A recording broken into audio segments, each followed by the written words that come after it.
So now we're just going to talk a little bit about web scraping. We'll actually come back and visit this again later in the book. But the basic idea is now that we have this protocol that we can send GET requests and get data back, that's how browsers talk to servers. What scraping really is when we write a Python program that fakes or pretends to be a browser.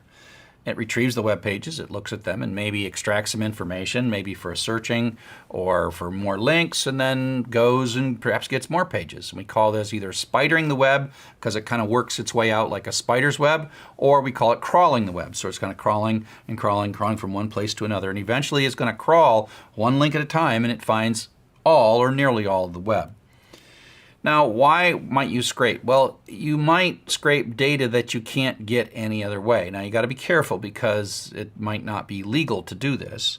You know, you want to scrape the inventory of a competitor. Maybe you're not supposed to do that, or maybe you posted a bunch of things to a blog and the blog is about to get shut down. I actually used scraping recently for a wiki that I typed a bunch of stuff into someone else's wiki, and they're going to shut the wiki down. I'm like, I want my pages back. And I could have pulled them all out by hand, but I just wrote a scraper and I scraped all my pages back. You might write something that runs every night to check to see if something changed, or you might build yourself a simple equivalent of a search engine.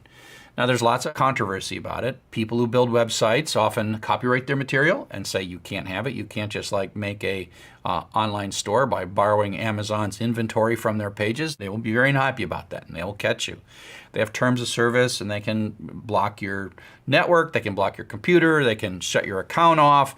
And so be very careful about the things that you spider. Spider things like Wikipedia or drchuck.com, somewhere that really doesn't care if you look at their stuff and actually is happy to have their stuff looked at. So the biggest problem in spidering is the parsing of the HTML that comes back. And like I said before, HTML is a nasty little representation, and it turns out that when your browser retrieves HTML, it goes through a whole bunch of things that effectively forgives syntax errors in HTML, because they figured, we'll just show it. Why tell people about syntax errors? So it turns out that there is lots of HTML on the web that has syntax errors in it, but you don't even notice it. And so you could do regular expressions, you could do finds, you could do splits, you could do all kinds of things, and you would find quickly, just after it'll work for the first 2 pages, but the 3rd through the 1,000th page, it blows up because, I didn't realize that's what the href, I didn't realize you could put a new line there. Who would have put a new line there? Why would they do that? And then you fix that. And you realize after you try to fix this and you try to parse all the links that there's just so many variations, and someone's already done that. And it's a library called Beautiful Soup from a place called crummy.com. I think the naming of this is all sort of this tongue-in-cheek of like what a mess HTML is. And so instead of it calling like HTML super parser, they just call it like something silly, because it's kind of a silly problem because HTML on the web is just so bad. And so it's like kind of fun. But once you use this, you've taken the easy way out. Now, the first thing that you've got to do is you've got to install Beautiful Soup, and there's 2 ways to do it. And I put in the code folders and all the zip files, so you can either go and follow the instructions at their site and install it, and that installs it for all Python programs. That's fine if you can figure that out. But sometimes you're running on a campus computer and you can't actually reinstall software on that. Maybe you're bringing your Python programs on a USB stick or on a shared drive or something. And so you actually have to kind of locally install it. And so if you make this file, you actually can download this file bs4.zip and then unzip it. And so if you put it in a folder with the URL links, this one,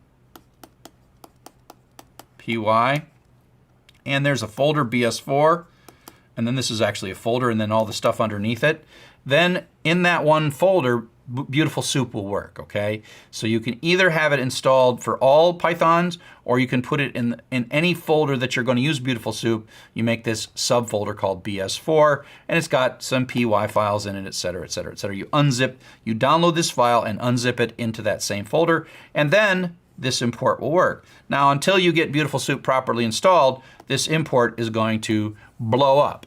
And so you just keep running it until the import works. And then the import works and you can focus on the rest of the program. So you got to install it one way or the other. Look at the instructions. I'll probably have a little screen capture or something that shows you how I make this work. Okay, so assuming that you can import Beautiful Soup, we're going to read some data from the net. And we're going to import the Beautiful Soup library.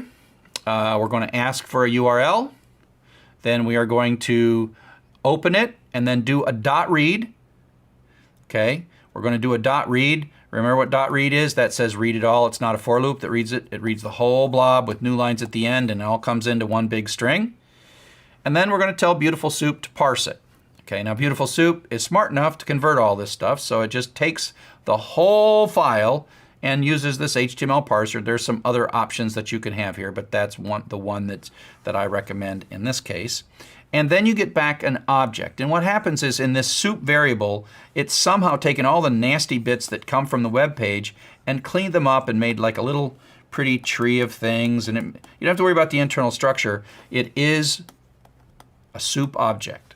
I named the variable soup just because it's cute to name it soup. That could be X for all we care.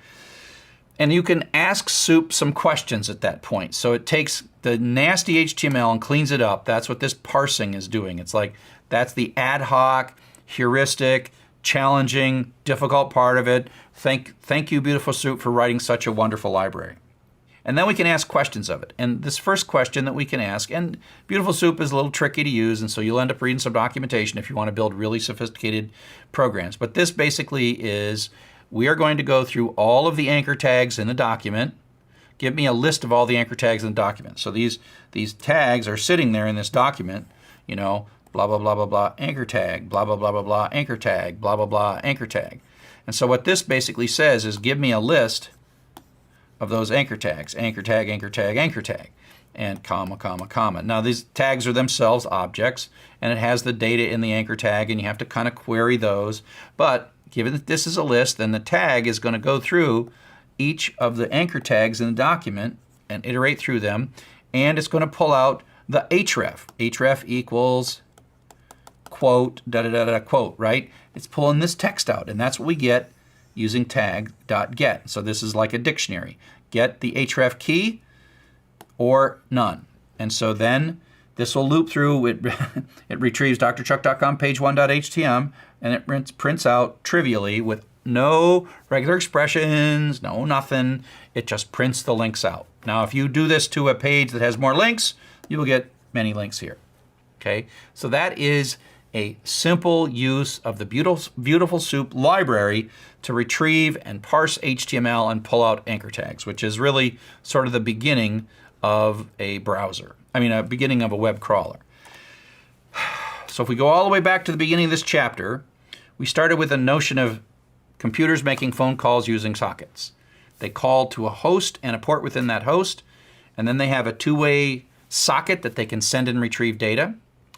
We have to consult the application protocols like HTTP, Hypertext Transport Protocol, to figure out what we send and how we send it and when we send it, who talks first, what the responses are and what data is and how to interpret that data, like the headers, followed by a blank line, followed by the data. That's all part of that protocol, right? And then we made it even simpler with URL lib, so that it's just like one line, go get it. And if you do a .read, you get the data as well. And then with Beautiful Soup, if you're dealing with HTML, Beautiful Soup really simplifies it. So in a surprisingly few lines of code, you can do the hard part of a web crawler.